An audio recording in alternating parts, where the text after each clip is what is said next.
BJP ছেড়ে তৃণমূল কংগ্রেসে যোগদান করলেন কোচবিহার জেলার তুফানগঞ্জ মহকুমার অন্দরান ফুলবাড়ি ১ নং গ্রাম পঞ্চায়েতের ৪ জন বিজেপি গ্রাম পঞ্চায়েত সদস্য। এরা হলেন রামপ্রসাদ বর্মন, অজিত বর্মন, নমিতা দাস এবং দীপালি পাল। এর মধ্য দিয়েই কোচবিহার জেলা আরও একটি গ্রাম পঞ্চায়েত সংখ্যাগরিষ্ঠতা পেল তৃণমূল কংগ্রেস বলে দাবি তৃণমূল কংগ্রেস নেতৃত্বের। উন্নয়নের নিরিখেই এরা সকলে তৃণমূল কংগ্রেসে যোগদান করেছেন বলে দাবি তৃণমূল কংগ্রেসের কোচবিহার জেলার সভাপতি অভিজিৎ দেবভূমিকের। তার হাত থেকেই এদিন দলীয় পতাকা তুলে নেন এই দলত্যাগী পঞ্চায়েত সদস্যরা।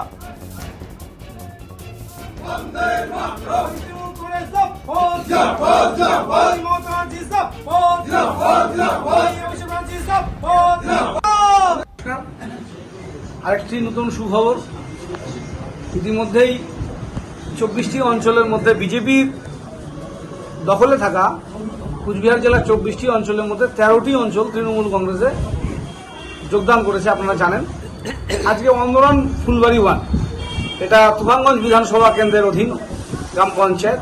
এটা গত পঞ্চায়েত নির্বাচনে আমরা এখানে হেরেছিলাম। আজকে আরও 3 জন গ্রাম পঞ্চায়েত সদস্য এবং তাদের একজনের প্রতিনিধি এসছেন, দীপালি পাল। তিনি নিজে সরাসরি উপস্থিত হতে পারেননি, তার স্বামী ষষ্ঠী পাল এসছেন। দীপালিও কাল জয়েন হবে। নমিতা দাস, রামপ্রসাদ বর্মন এবং অজিত বর্মন এই গ্রাম পঞ্চায়েত মেম্বাররা তারা তৃণমূল কংগ্রেসে যোগদান করলেন।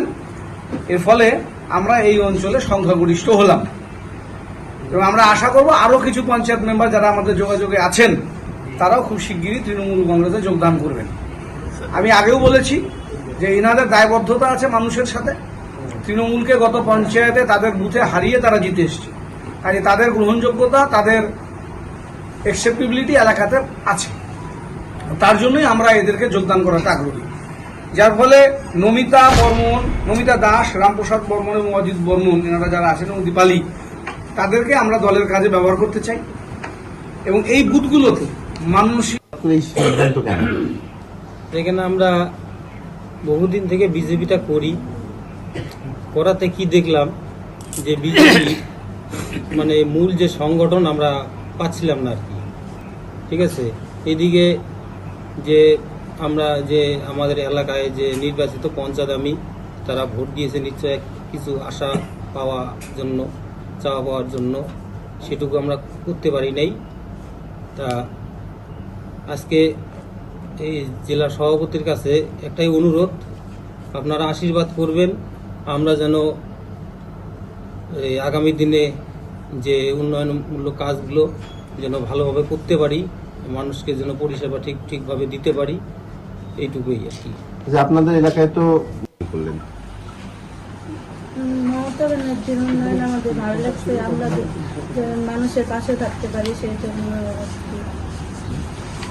এতদিন তো আপনি বিজেপিতে ছিলেন, এলাকার উন্নয়ন করতে পেরেছিলেন? উন্নয়ন মানে রাস্তাঘাট হয়েছে কিছু, আর জলের করে দেওয়া হয়েছে। বিজেপির বিধায়ক কি কোনো অনুদান দিয়েছিল এলাকার উন্নয়নের জন্য? না, বিধায়ক দেয়নি। সাংসদ তহবিল থেকে কোনো উন্নয়ন হয়েছে? না না, হয়নি। আচ্ছা, আপনার নাম? নমিতা দাস রায়।